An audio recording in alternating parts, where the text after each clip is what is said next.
दरिया फुरात की गार में कैद फरिश्तों की आवाज़ें। बिस्मिल्लाहिर्रहमानिर्रहीम। अस्सलामु अलैकुम रहमतुल्लाहि व बरकातुहू।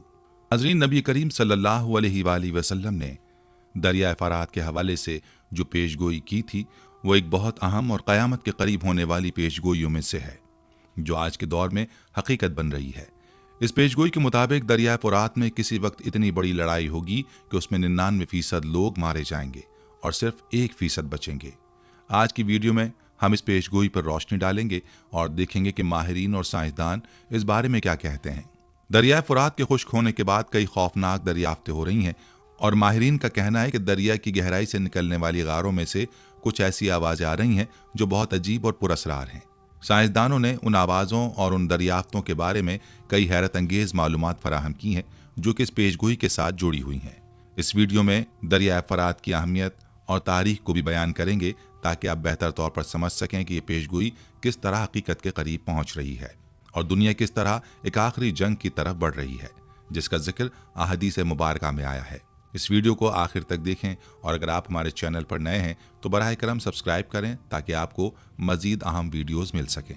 नाज़रीन, दरिया फुरात कोहे अरारत के बर्फपोश पहाड़ियों से निकलता है और यही वो पहाड़ है जहाँ सैयदना नूह की कश्ती तूफान नूह के बाद आकर ठहरी थी। ये पहाड़ आर्मीनियाई पहाड़ी सिलसिले का हिस्सा है जिसकी सबसे बुलंद चोटी अरारात 16,854 फीट बुलंद है। इसी पहाड़ से निकलने वाला दरिया फुरात कहलाता है, जिसके किनारे एक अजीम तहजीब आबाद थी जिसे बाबिल की तहजीब कहा जाता है। बाबिल के बादशाह बख्तनसर ने यरूशलेम की ईंट से ईंट बजाकर वहां के यहूदियों का कत्लेआम किया था और जो हुनरमंद थे उन्हें गुलाम बनाकर फरात के किनारे आबाद कर दिया था। यहूदी उसे अपनी इब्रानी जबान में परात और अरबी में अल फुरात कहते हैं। दरिया फुरात के बारे में नबी करीम सल्लल्लाहु अलैहि वसल्लम ने फरमाया कि क़यामत कायम नहीं होगी जब तक दरिया फुरात खुश्क ना हो जाए और इसमें से सोने का एक पहाड़ जाहिर ना हो।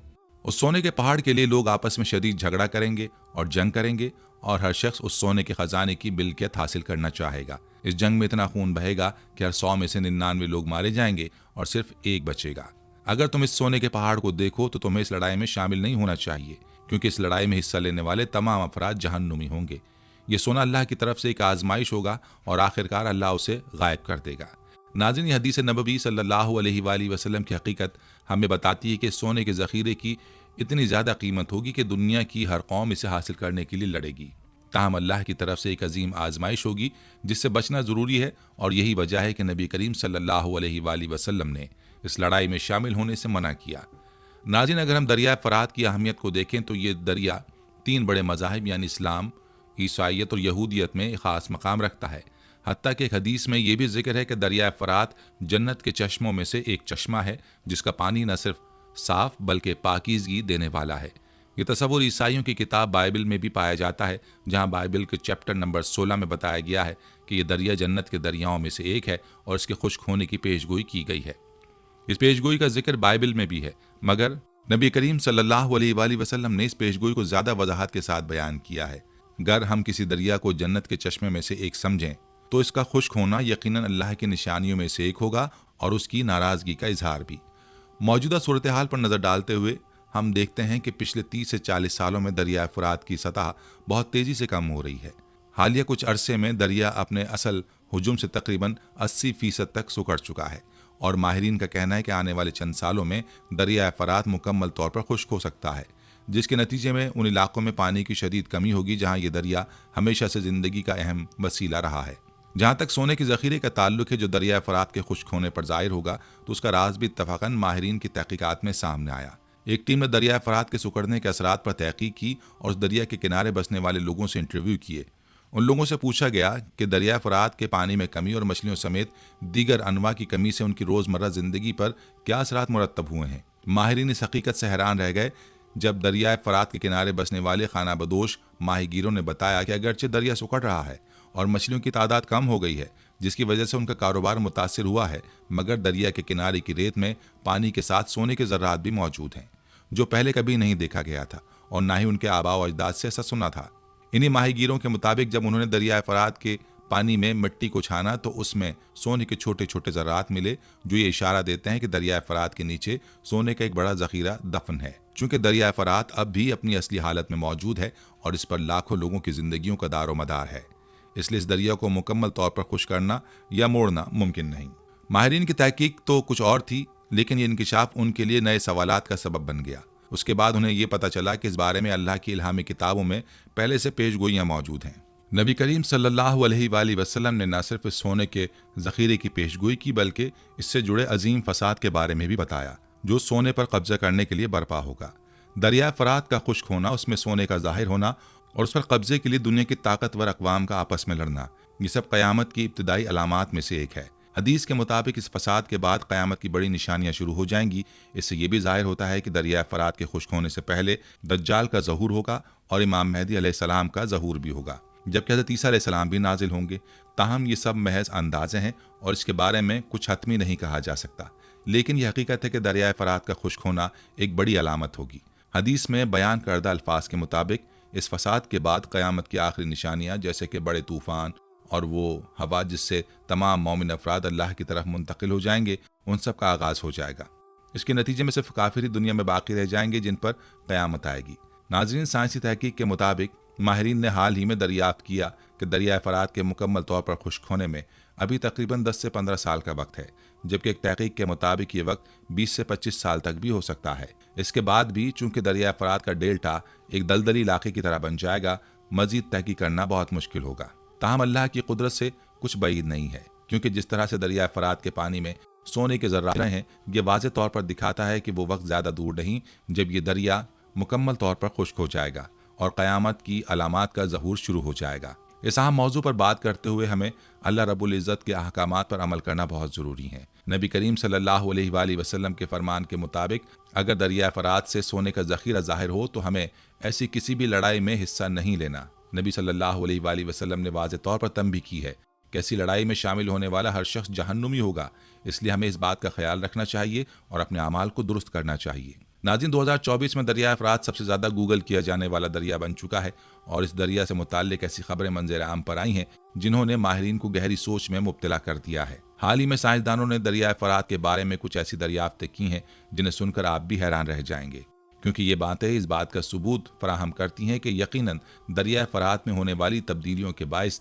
दुनिया में कुछ बड़ी तब्दीलियां रूनुमा होने वाली हैं। दरिया फ़रात 1700 मील के रकबे पर फैला हुआ दुनिया का सबसे मजबूत और तेज़ बहने वाला दरिया समझा जाता है और ये कोई तसव्वुर भी नहीं कर सकता कि ये कभी खुश्क हो सकता है। लेकिन हैरत की बात यह है कि अल्लाह और उसके रसूल सल्लल्लाहु अलैहि वसल्लम ने 1400 साल पहले ही इस दरिया के खुश्क होने की पेशगोई कर दी थी। आज हम देख रहे हैं कि बिल्कुल वैसा ही हो रहा है जैसे कि हदीस में जिक्र किया गया। पिछले 3-4 सालों में दरिया फ़रात गैर मामूली तौर पर तेज़ी से खुश्क हो रहा है, जिसने साइंसदानों को भी शदीद हैरानी में मुब्तला कर दिया है। लेकिन मसला सिर्फ इस अजीम दरिया के खुश्क होने तक महदूद नहीं है। असल मसला उस वक्त सामने आता है जब इस दरिया की खुश्की से जुड़े दीगर वाक़यात की तफसीलात सामने आती हैं। नाज़रीन, सबसे पहले आपको बताते चलें कि दरिया फ़रात का खुश्क होना न सिर्फ इस्लाम बल्कि ईसाईयत में भी उतनी ही अहमियत का हामिल है। बाइबल और कुरान पाक दोनों में कई मौक़ों पर इस दरिया को लेकर गुफ्तगू और मुख्तलिफ पेशगोइयाँ की गई हैं। बाइबल के मुताबिक दरिया फ़रात के पानी का असल माखुज़ जन्नत का पानी है। ये वो दरिया है जो मशरक़ को मगरिब से अलग करता है और खुदा के अलावा ये बात कोई नहीं जानता कि कई सदियों से मौजूद इस अजीम दरिया ने कितनी कौमों, तहजीबों और कबीलों को अपने अंदर दफन किया है। कुरान पाक के अलावा दुनिया भर की कई मजहबी किताबों में भी इस दरिया का एक मुक़द्दस दरिया होने की हैसियत से जिक्र आ चुका है। अल्लाह ताला ने कुरान पाक में बयान किया कि हज़रत इब्राहीम अलैहिस्सलाम को जो ज़मीन देने का वादा किया गया था, उसके लिए इस दरिया को एक हद के तौर पर मुकर्रर किया गया था। इन सारी मालूमात का बुनियादी मकसद आपको ये बताना था कि दरिया फ़रात जोग्राफियाई और साइंसी एतबार से तो अहम है ही, लेकिन इसके साथ साथ इसकी मजहबी अहमियत से भी इनकार नहीं किया जा सकता। कुरान पाक के अलावा पुरानी से पुरानी मजहबी कुतुब में भी इस दरिया का जिक्र मिलता है, जिससे ये साबित होता है कि जब से ये ज़मीन वजूद में आई थी तब से ये दरिया मौजूद है और कुछ सालों पहले तक अपनी इसी तेज़ी और रवानगी के साथ बहता रहा है। लेकिन पिछले 3 से 4 सालों में ये दरिया खुश्क होता होता अब मुकम्मल तौर पर सूख चुका है और इसके सूखने की वजह से कई अनहोने वाक़यात रूनुमा हो रहे हैं जो इस दरिया को मज़ीद पुरअसरार बना रहे हैं। नाज़रीन, जब दरिया फ़रात के खुश्क होने वाले बड़े हिस्सों का तफसीली जायज़ा लिया गया तो माहिरीन ने कुछ ऐसी अजीबोगरीब दरियाफ्तों की निशानदेही की जिन पर यकीन करना मुश्किल होता है। ख़ास तौर पर अक्टूबर 2020 में एक अरब न्यूज़ चैनल ने दरिया फ़रात के किनारे बसने वाले मकामी लोगों के इंटरव्यूज़ किए और उनसे ये जानने की कोशिश की कि दरिया फ़रात के खुश्क होने से उनकी ज़िंदगियों पर क्या असरात पड़े हैं। इन इंटरव्यूज़ में जो इंकशाफात सामने आए वो न सिर्फ हैरानकुन थे बल्कि इनसे जुड़ी बहुत सी पुरअसरार बातें थीं जो आपको सोचने पर मजबूर कर देंगी। बहुत से लोगों ने बताया कि उनके घरों से अक्सर चीज़ें अचानक गायब हो जाती थीं और कुछ दिनों बाद वो चीज़ें वापस मिल जातीं, मगर इन चीज़ों की हालत इंतहाई ख़राब और जली हुई होती थी। कुछ लोगों ने यह भी कहा कि ये अशिया मिलने के बाद अक्सर इनमें से अजीब सी बू आती थी या वो गैर मामूली तौर पर खराबी का शिकार हो जाती थीं। इन लोगों के मुताबिक ये अशिया अक्सर उनकी तवक्कुआत के मुताबिक वापस नहीं आती, बल्कि इनमें ऐसा कुछ होता था जिससे वो समझने से कासिर थे। सबसे ज़्यादा हैरानकुन और पुरअसरार बात उन गारों के बारे में थी जो दरियाए फरात की गहराई में मौजूद थे। ये गारें इतनी गहरी और गैर मामूली थीं कि इनका वजूद उमूमन लोगों की नज़रों से ओझल था। बाज़ ईसाई मज़ाहिब के पैरोकारों का मानना था कि ये गारें सदियों से शैतानों का मस्कन बनी हुई हैं और इनमें शैतानी क़ुव्वतें रहती हैं। इनके मुताबिक ये गारें इस कदर पुरअसरार और ख़तरनाक हैं कि जो भी इनके करीब जाने की कोशिश करता है वो कुछ अजीब व गरीब वाक़यात का सामना करता है। दिलचस्प बात यह है कि दरियाए फरात के किनारे बसने वाले मकामी लोगों की कहानियाँ भी इससे मिलती जुलती हैं। उन लोगों के मुताबिक उनके घरों में अशिया भी गायब हो जाती थीं और वो अक्सर अजीब व गरीब आवाज़ें सुनने का दावा करते थे जो उनके मुताबिक उन गारों से आती थीं। एक और फ़िरक़े के मुताबिक इन गारों में कुछ फरिश्तों को कैद किया गया था जो अपने आज़ाद होने के लिए पुकार रहे हैं। उन लोगों के मुताबिक इन गारों में ऐसा कुछ छुपा हुआ है जो इंसानों की समझ से बालातर है और जो इन जगहों के करीब जाने की जुर्रत करता है वो न सिर्फ ख़तरे में होता है बल्कि बाज़ औक़ात उन गारों से आने वाली आवाज़ें भी उनकी ज़िंदगियों को गैर मामूली तौर पर मुतासिर कर देती हैं। ये तमाम वाक़यात और इंकशाफात इस बात का इशारा हैं कि दरियाए फरात के खुश्क होने के साथ साथ वहाँ होने वाली पुरअसरार तब्दीलियाँ न सिर्फ माहिरीन बल्कि उन मकामी लोगों के लिए भी एक अनोखी और फ़िक्र अंगेज़ हकीकत बन चुकी हैं। इन गारों और पुरअसरार अशिया की गुमशुदगी के हवाले से लोगों की कहानियाँ इस बात की तरफ इशारा करती हैं कि दरियाए फरात के अंदर कुछ ऐसा हो रहा है जो वक्त के साथ साथ एक और असरार को जन्म दे रहा है। नाज़रीन, फरिश्तों के वजूद पर ईमान लाना हमारे दीन का हिस्सा है, लेकिन बाहैसियत मुसलमान हमारा इस नज़रिए को लेकर कोई अकीदा या यकीन नहीं है कि इन गारों में शैतान बसते हैं या फरिश्तों को कैद किया गया है, क्योंकि ऐसी कोई बात कुरान और हदीस से साबित नहीं है। अलबत्ता दरिया की खुश्की को क़ुर्ब क़यामत की एक निशानी ज़रूर बताया गया है जिस पर हम मुसलमान ईमान रखते हैं। दूसरी जानिब मजहबी पेशवाओं से हटकर साइंसदानों की तहकीकात को सामने रखा जाए तो उन आवाज़ों से मुताल्लिक उनका नज़रिया बिल्कुल अलग है। साइंसदान जब समंदरी ज़िंदगी का मुताला करते हैं तो उनके लिए सबसे दिलचस्प और अहम चीज़ उन आवाज़ों का तज्ज़िया होता है जो मुख्तलिफ समंदरी मखलूक़ात जैसे कि वेल और डॉल्फिन पैदा करती हैं। उन आवाज़ों को रिकॉर्ड करने के लिए साइंसदान हाइड्रोफोन्स जैसे आलात इस्तेमाल करते हैं जो समंदरी मखलूक़ात की गुफ्तगू और उनके माहौल का मुताला करने में मुआविन साबित होते हैं। हाइड्रोफोन्स उन जानवरों की आवाज़ों को रिकॉर्ड करते हैं जिसे साइंसदान उनकी ज़िंदगी के मुख्तलिफ पहलुओं और उनके रहने के माहौल को बेहतर तौर पर समझ पाते हैं। इसके अलावा ज़मीन की अंदरूनी हरकतों की आवाज़ सुनने के लिए साइंसदान जियोफोन्स का इस्तेमाल करते हैं जो ज़मीन की सतह या उसके नीचे होने वाली हल्की से हल्की हरकत को भी रिकॉर्ड करने की सलाहियत रखते हैं। ये तमाम साइंसी आलात बेहद हसास होते हैं और समंदरी दुनिया या ज़मीन की निचली परतों में होने वाली तब्दीलियों को बड़ी बारीकी से नोट करते हैं। हाइड्रोफोन्स, जियोफोन्स और GPR यानी ग्राउंड पेंटरेटिंग रेडार जैसे आलात एक साथ इस्तेमाल करते हुए साइंसदान समंदरी गहराई या ज़मीन के अंदर क्या हो रहा है उसका पता लगा सकते हैं। इन आलात से हासिल होने वाले डेटा का तज्ज़िया साइंसी तहकीकात के लिए बहुत अहमियत रखता है क्योंकि ये मालूमात समंदरी दुनिया के निज़ाम को समझने में मदद फराहम करती हैं। ताहम ये कहना कि इन आलात से हासिल होने वाले तमाम डेटा का तज्ज़िया हमेशा सादा और वाज़ेह होता है दुरुस्त नहीं होगा। साइंसदानों को इस डेटा की तशरीह के लिए दीगर शोबों के माहिरीन जैसे कि आसार क़दीमा, जोग्राफिया और सकाफ़ती उलूम के माहिरीन की मदद भी दरकार होती है ताकि वो इन आवाज़ों और मौजूदा तब्दीलियों का तफसीली तज्ज़िया कर सकें।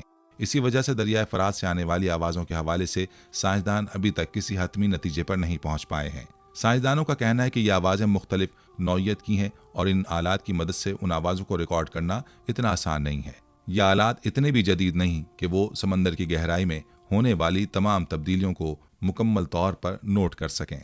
बाज़ आवाज़ों की फ्रीक्वेंसी इतनी बुलंद या इतनी कम होती है कि उन्हें ना तो साइंसदान खुद सुन सकते हैं और ना ही उनके आलात उन्हें दुरुस्त तरीके से रिकॉर्ड कर पाते हैं।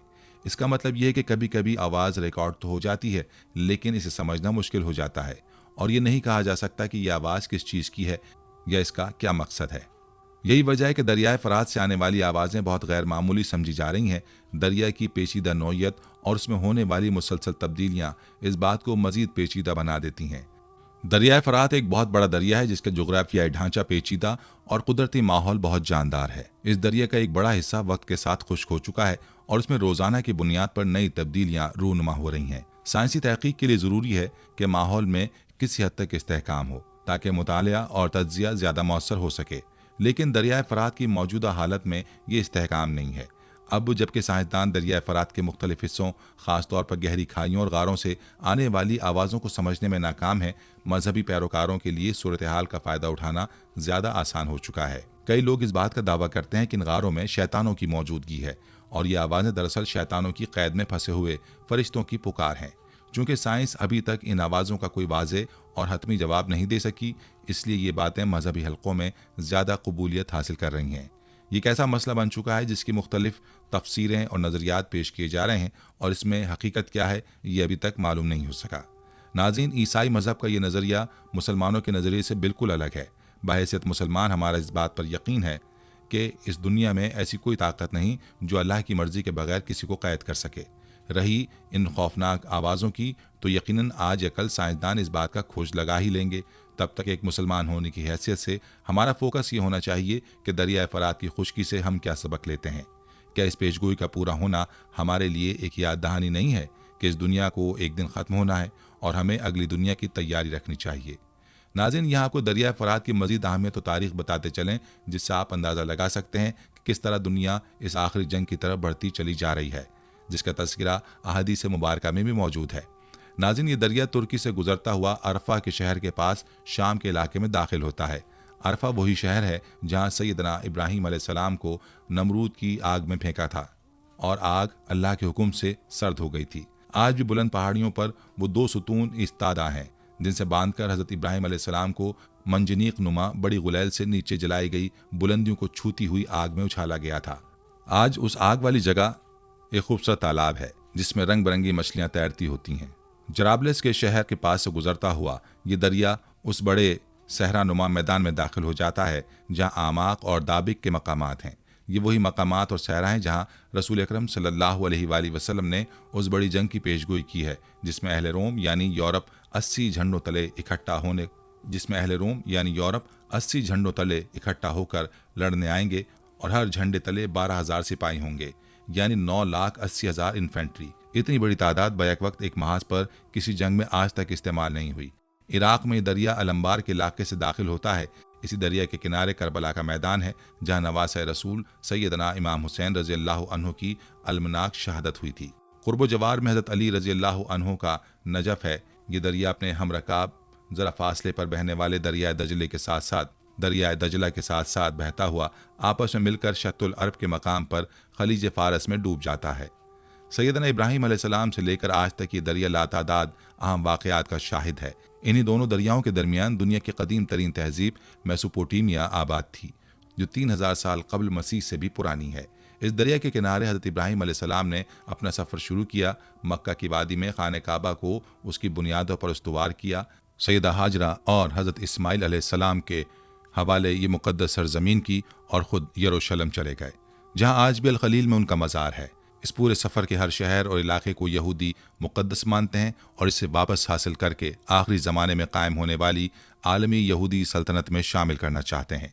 इसी फ़रात और दजला के दरमियान वाक़ डेल्टा में कादसिया की जंग हुई थी, जहाँ अपने ज़माने की आलमी क़ुव्वत ईरान और सैयदना उमर फ़ारूक रज़ी अल्लाह अन्हु के ज़माने में अरब के बादिया नशीन मुसलमानों के हाथों ज़िल्लत आमेज़ शिकस्त का शिकार हुई थी। ये दरिया जो शायद इब्तिदाई आफरीनिश से बहता चला आ रहा है, गुज़िश्ता 1 सदी से एक मुसलसल कशमकश और क़ुव्वत व ताकत की मठभेड़ देख रहा है। ये कशमकश उस वक्त से शुरू हुई जब इसके किनारे पर मौजूद मैदानों और सहराओं में तेल दरियाफ्त हुआ। शाम में दीर-उज़-ज़ौर के तेल के चश्मे दरियाए फ़रात के दोनों किनारों पर वाक़ हैं। यहाँ से रोज़ाना 30,85,000 बैरल तेल निकाला जाता है, जबकि इराक के तेल के कुएँ दजला और फ़रात दोनों दरियाओं के आपस फैले हुए हैं और इसके आसपास 140 अरब बैरल का ज़ख़ीरा मौजूद है। ये तेल गुज़िश्ता 100 बरस से बल्कि कागज़ी करेंसी की मालियत मुतय्यन करने के लिए सोने का सबसे बड़ा मुतबादिल है। गोया ये आज के दौर में वही हैसियत रखता है जो रसूल अकरम सल्लल्लाहु अलैहि वसल्लम के ज़माने में सोने की थी। इसी सोने की तशबीह देते हुए रसूल अकरम सल्लल्लाहु अलैहि वसल्लम ने फ़रात के किनारों का जिक्र किया। आप सल्लल्लाहु अलैहि वसल्लम ने फरमाया, अनकरीब दरियाए फरात से सोने का पहाड़ नमूदार होगा। जब लोग उसके बारे में सुनेंगे तो उसकी तरफ चल पड़ेंगे, और जो पहाड़ के पास होंगे वो कहेंगे कि अगर हमने उसे छोड़ दिया तो दूसरे लोग इसे ले जाएंगे। आप सल्लल्लाहु अलैहि वसल्लम ने फरमाया, फिर इस खजाने को हासिल करने के लिए सब लोग लड़ेंगे और 100 में से 99 लोग कत्ल हो जाएंगे। सही मुस्लिम किताबुल फितन नईम बिन हम्माद। यह है जंग का आगाज और इख्तिताम के बारे में भी हदीस सही मुस्लिम और नईम बिन हम्माद की कुतुब अल फितन में ही मिलती है। जाबिर बिन अब्दुल्लाह रज़ी अल्लाह अन्हु से रिवायत है कि हुजूर नबी अकरम सल्लल्लाहु अलैहि वसल्लम ने फरमाया, वो वक्त करीब है जब इराक वालों के पास नफ़ीर यानी गल्ला और दिरहम पैसे ना आए। हमने अर्ज़ किया, क्या किस सबब से? तो आप सल्लल्लाहु अलैहि वसल्लम ने फरमाया, अजम गैर अरब ईरानी रोक लेंगे। और फिर कुछ देर खामोश रहने के बाद कहा कि वो वक्त भी करीब है जब अहले शाम पर भी ये पाबंदी लगा दी जाएगी। पूछा गया, ये पाबंदी किस तरफ से होगी? आप सल्लल्लाहु अलैहि वसल्लम ने फरमाया, अहले रोम मगरिब वालों से।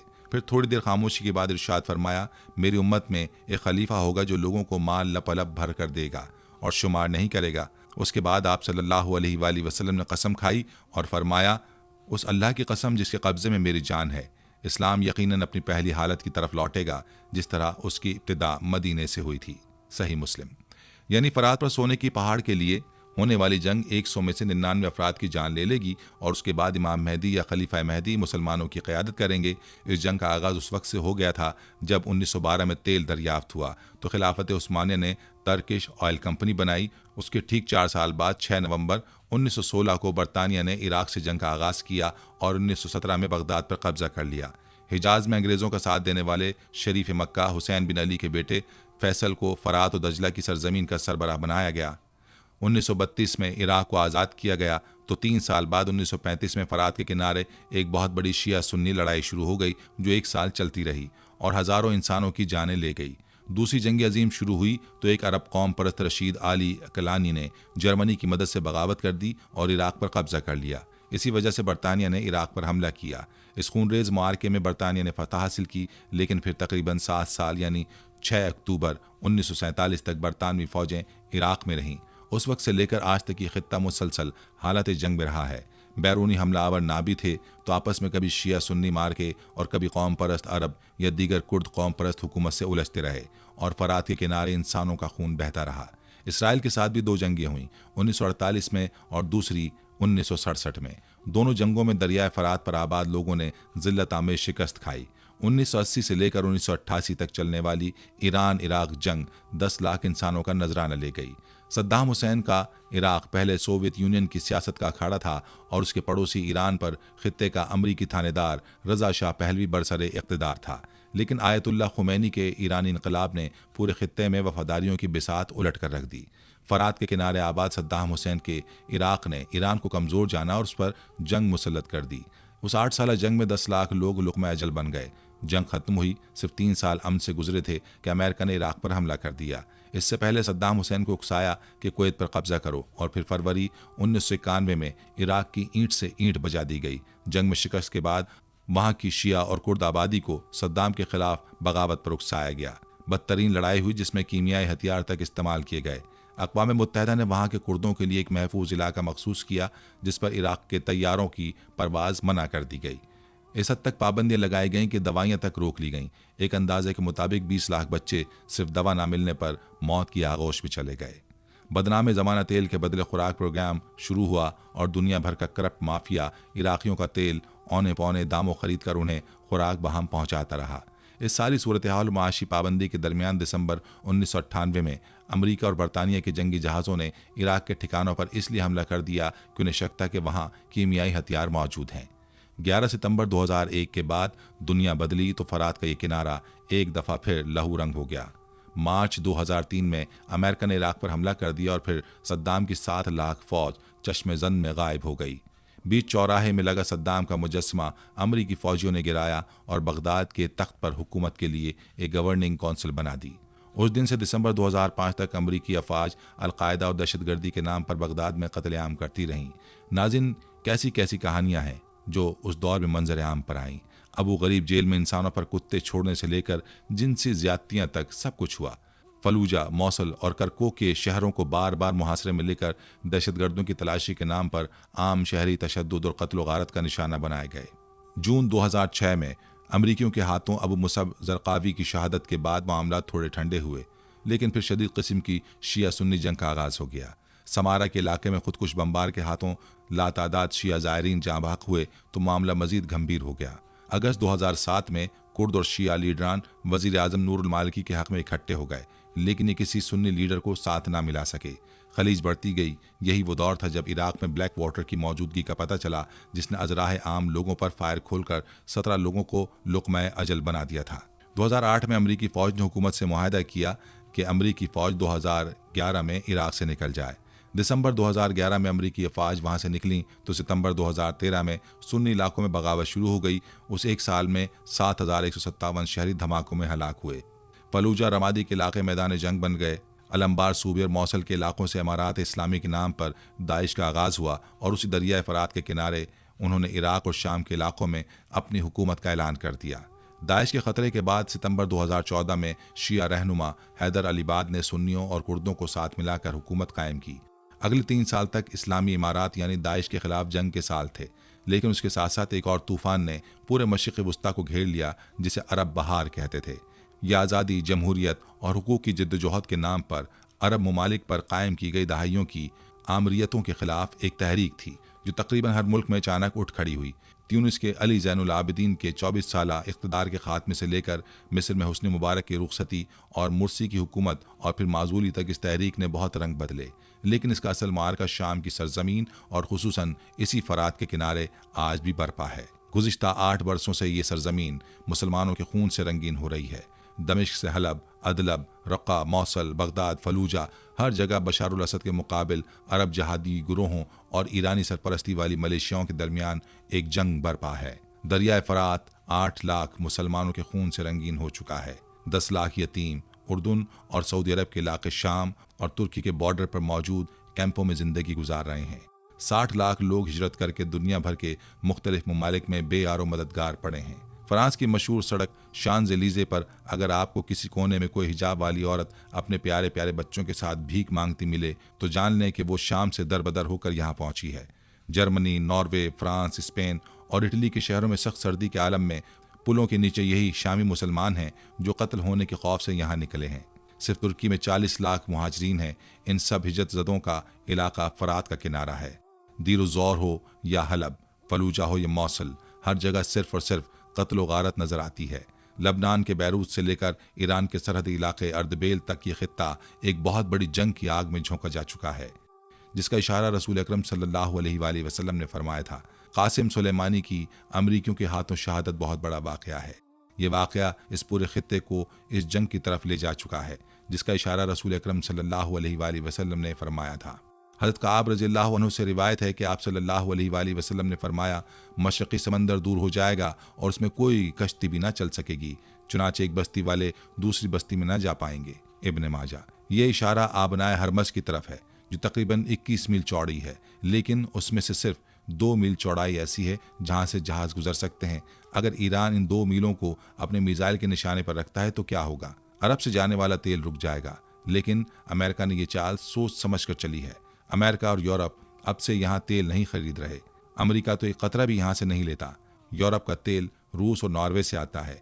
इस बंदरगाह को बंद करने से चीन और जापान का तेल रुक जाएगा। चीन और जापान एक दूसरा रास्ता भी इख्तियार कर सकते हैं, जो यमन की बंदरगाह अदन के साथ बहिरा अहमर में है, और जापान ने वहाँ अपनी फौज उतार दी है, लेकिन वहाँ भी हौसी बागियों की वजह से खतरनाक सूरत हाल है। ईरान इसके जवाब में लबनान, शाम, यमन, मुत्तहदा अरब इमारात, सऊदी अरब और इराक में अमरीकी आदाफ को निशाना बना सकता है। ऐसा करने से अमेरिका का कुछ नुकसान ना होगा, लेकिन उन तमाम मुल्कों और ईरान के दरमियान एक ना खत्म होने वाली जंग शुरू हो सकती है। ये जंग मुसलमानों के गुरोहों के दरमियान होगी। इसी वजह से नबी अकरम सल्लल्लाहु अलैहि वसल्लम ने ख़ास तौर पर दरिया फ़रात के किनारे सोने के पहाड़ के हवाले से उम्मत को ख़बरदार किया था। आप अलैहिस्सलातु वस्सलाम ने फरमाया, जल्द ही वो वक्त आएगा जब दरिया फ़रात में सोने का पहाड़ ज़ाहिर होगा, बस जो शख्स उस वक्त वहाँ मौजूद हो उस खजाने में से कुछ ना ले। सही मुस्लिम। लेकिन मुमकिन है कि हम मुसलमानों के 2 गुरोह इस बात से बाज ना आए। इसलिए आप सल्लल्लाहु अलैहि वसल्लम ने फरमाया, सबसे पहले फ़ारस वाले हलाक होंगे और फिर उनके पीछे अरब वाले। इस आजमाइश से बचो और इस जंग से अलग रहो, क्योंकि ये जंग सिर्फ मुसलमानों के दरमियान खून रेजी करेगी। हम अल्लाह रब्बुल इज़्ज़त से दुआगो हैं कि वो हमें और हमारे ईमान को ऐसी किसी भी आजमाइश से महफूज रखे और हमें हिदायत दे कि हम अपनी ज़िंदगियों में सीधी राह पर चलते हुए ईमान की हिफाजत के साथ अपने रब के सामने पेश हों। आमीन। नाज़रीन, ये थी हमारी आज की वीडियो। हम उम्मीद करते हैं कि आपको हमारी आज की ये वीडियो ज़रूर पसंद आई होगी। अगर आपको हमारी आज की ये वीडियो पसंद आई है तो आपसे गुजारिश करते हैं कि आप हमारे चैनल को ज़रूर सब्सक्राइब कर लें और साथ ही लगे बेल के बटन को भी प्रेस कर लें, ताकि आपके पास हमारी आने वाली मज़ीद मालूमाती वीडियोज़ का नोटिफिकेशन बर वक्त मिलता रहे। सब्सक्राइब के साथ साथ हमारी वीडियोज़ को लाइक भी करें और अपनी कीमती राय का इजहार कमेंट्स में ज़रूर करें। कमेंट्स में आप अपने सवालात भी हम तक पहुँचा सकते हैं। अल्लाह ताला आपको अपने हिफ्ज़ व अमान में रखे। आमीन।